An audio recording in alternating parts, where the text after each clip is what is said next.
presente en este 10º aniversario del Movimiento por la Paz con Justicia y Dignidad. Va un pronunciamiento, están aquí la mayor parte de los fundadores del movimiento y los que llevaron adelante toda esta batalla larga que no termina. Muchas gracias a todos. Hay golpes en la vida tan fuertes, yo no sé, golpes como del odio de Dios, como si ante ellos la resaca de todo lo sufrido se emposara en el alma, yo no sé. Los heraldos negros de César Vallejo, y por esos golpes que no terminan, un minuto de silencio, por favor.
Un epígrafe de Albert Camus: nunca estaremos del lado de quienes hacen la historia, sino siempre al servicio de quienes la padecen.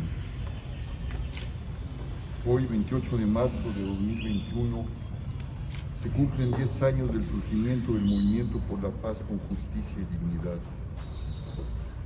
10 años de que la masacre de 7 personas, entre las que se encontraba mi hijo Juan Francisco, nos echó a caminar por toda la República Mexicana y los Estados Unidos, dando voz a las víctimas y buscando verdad, justicia y paz. 10 años de que, pese a todo lo hecho, la violencia, lejos de disminuir, ha crecido exponencialmente y la verdad, la justicia y la paz son solo 3 palabras vacías en la retórica de gobiernos coludidos con el crimen. 10 años desde que a nuestra llegada al Zócalo de la Ciudad de México dijimos: sin una limpieza honorable de las filas de los partidos y un compromiso total con la ética política, los ciudadanos tendremos que preguntarnos en las próximas elecciones por qué cárcel y por qué poder fáctico tendremos que votar.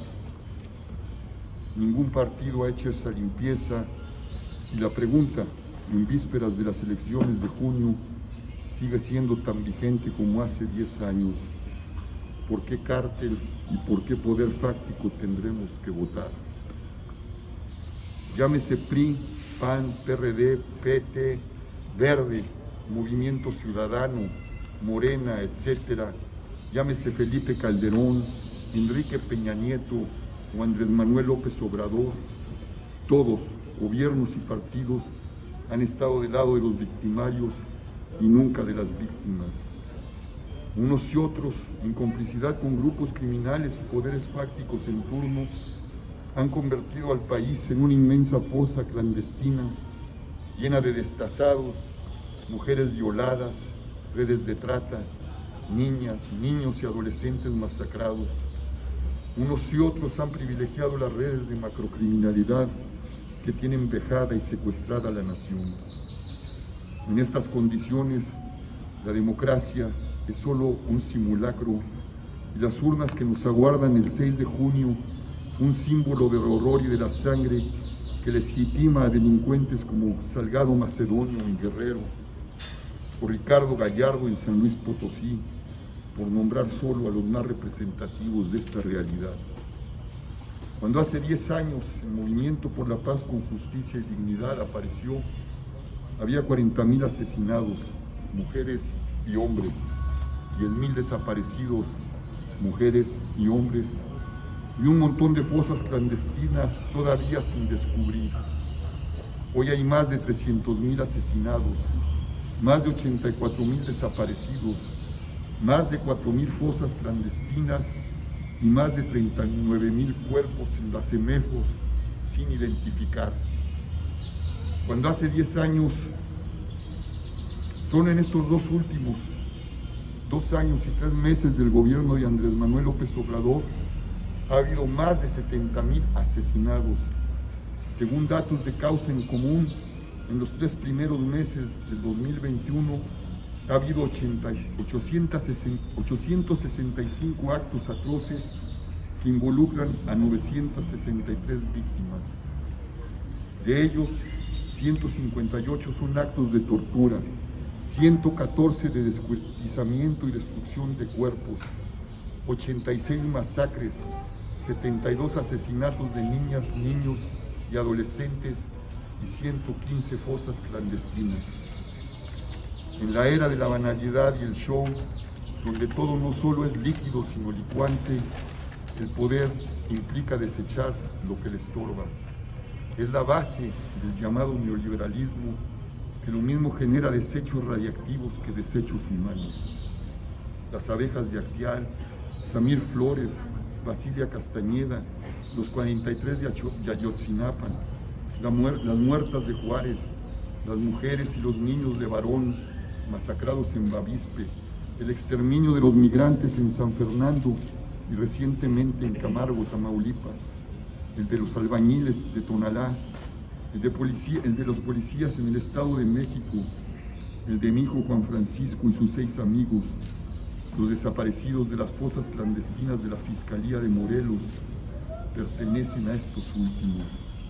La lista es interminable.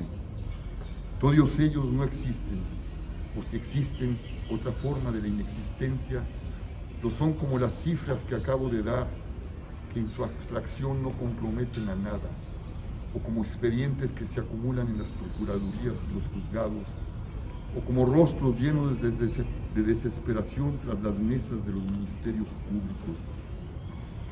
Son externalidades negativas que a veces incomodan, pero que tarde o temprano desaparecen tragadas por el reflujo mediático, el juego del poder y su disfraz de democracia.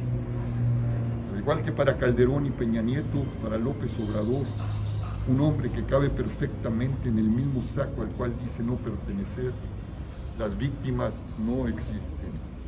Son seres siniestros que representan el pasado y que hay que ignorar, despreciar, criminalizar, desaparecer en las fosas del olvido, en nombre de una transformación intoxicada de muerte y odio. Para él, para Andrés Manuel López Obrador, las víctimas, como lo expresó a finales de enero de 2020, frente a la caminata por la verdad, la justicia y la paz, convocada por el Movimiento por la Paz con Justicia y Dignidad, para hacer valer compromisos contraídos públicamente por el propio López Obrador, son un show que mancha su investidura. Un show al que recibió en la Plaza de la Constitución con un grupo de provocadores llenos de violencia y odio. Son, como lo expresó este 8 de marzo frente al movimiento feminista que reclamaba contra la violencia de género y la imparable ola de feminicidios retardatarias al servicio del conservadurismo. A ellas les levantó un muro y les lanzó gases lacrimógenos para preservar esa misma investidura tan vacía como manchada de sangre. Son, exclamó el 10 de febrero de 2019 sobre el cadáver de Samir Flores y de los pueblos indígenas que se oponen a sus megaproyectos, conservadores radicales de izquierda. Nada, fuera de un lenguaje más virulento y procaz, los separa de la complicidad con los fenómenos de macrocriminalidad de los gobiernos que lo antecedieron. Su ya chole es de la misma especie del ya supérenlo de Peña Nieto pues les están matando, entre ellos de Calderón. Nada los separa del afán de sus antecesores de mantener y legitimar al ejército en las calles. Nada los separa de la traición, la persecución y la devastación de los pueblos indígenas. Nada, con excepción de tener en su gabinete mujeres sumisas, los separa de la misoginia y el machismo de Calderón, de Peña Nieto y de tantos otros presidentes que lo antecedieron. Como ellos, su gobierno tiene los mismos casi absolutos índices de impunidad.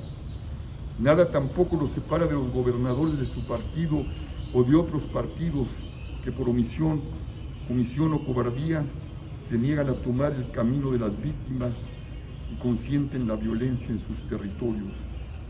Él es uno más de la ya larga cadena de administradores de este infierno, cada vez más profundo y ancho, llamado México. Uno más de los constructores de este inmenso zompantli que el poder no ha dejado de edificar desde tiempos remotos. Uno más que muestra la contraproductividad del Estado.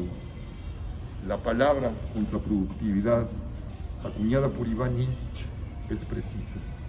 Las instituciones se hacen contraproductivas en el momento en que las acciones que realizan se vuelven contrarias a sus fines. Cuando un Estado, cuya razón de ser es garantizar la justicia y la paz de una nación, se vuelve garante de la injusticia y de la violencia, es un Estado contraproductivo, inoperante y criminal. La única diferencia de este gobierno, mal llamado de la Cuarta Transformación, con los gobiernos anteriores, es que con Andrés Manuel ya no hay pretexto para no ver esta contraproductividad y esta decadencia.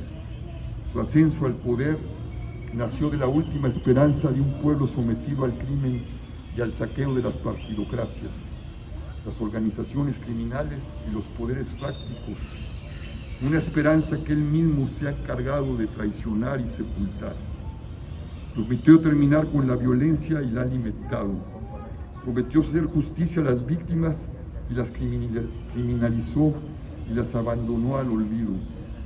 Prometió regresar al ejército a los cuarteles y les ha dado el control de las instituciones. Afirmó que haría valer los acuerdos de San Andrés y no ha dejado de arrasarlos con megaproyectos. Ofreció ser un gobernante en favor de los derechos de las mujeres y les levanta muros, les lanza gases lacrimógenos y se burla de sus sufrimientos. Prometió terminar con la corrupción y la impunidad y su gabinete y partidos están plagados de ellas. Prometió medicinas para todos y ha abandonado a los niños al cáncer. Desde luego la pandemia y tenemos más de 200,000 víctimas que se agregan a las cientos de miles que han cobrado el crimen organizado y el Estado. Con Andrés Manuel y después de él ya no hay futuro. El Estado está roto. Estamos solos. Desde hace mucho lo estamos. Las elecciones que vienen no solo refrendarán esa soledad, serán una vez más, como ya lo están siendo, las elecciones de la ignominia, donde la amenaza, la coacción, el dinero sucio y la muerte legitimarán una vez más cárteles y poderes fácticos.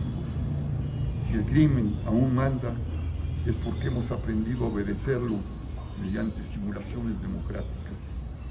Frente a ese vacío, urge más que nunca descapturar al Estado de las redes de macrocriminalidad. Urge aplicar una política de Estado basada en la justicia transicional, cuyos mecanismos se implementan cuando realmente se pretende hacer un cambio de régimen y no solo una rotación de élites. Una política con la que el presidente electo López Obrador se comprometió el 14 de septiembre y traicionó una vez que se sentó en la silla presidencial. Urge una transformación. Ella no vendrá del Estado, ni de los partidos, ni de los gobiernos. Quien la prometió ya la sepultó en las fosas y las urnas de la ignominia. La transformación genuina y legítima vendrá, como no han dejado de repetir los zapatistas, de abajo, de las márgenes, de la resistencia, de la unidad de una nación rota. a 10 años del movimiento por la paz con justicia y dignidad, a 27 del levantamiento zapatista, a unos días del 8M, urge una nueva rebelión de las víctimas. Quizá el movimiento feminista, que ha tomado la punta de lanza en la resistencia, pueda convocarla. Quizá pueda congregar a varios pilares de la dignidad que resistimos ante el poder político criminal, los familiares de víctimas de la guerra que exigimos justicia, los pueblos originarios que defienden la vida y el territorio, las universidades, las organizaciones de derechos humanos, los intelectuales, los artistas, los científicos. Quizá, en todo caso, urge frente a la inhumanidad de un Estado que perdió el rumbo y se está desmoronando. Seguimos estando hasta la madre. Gracias.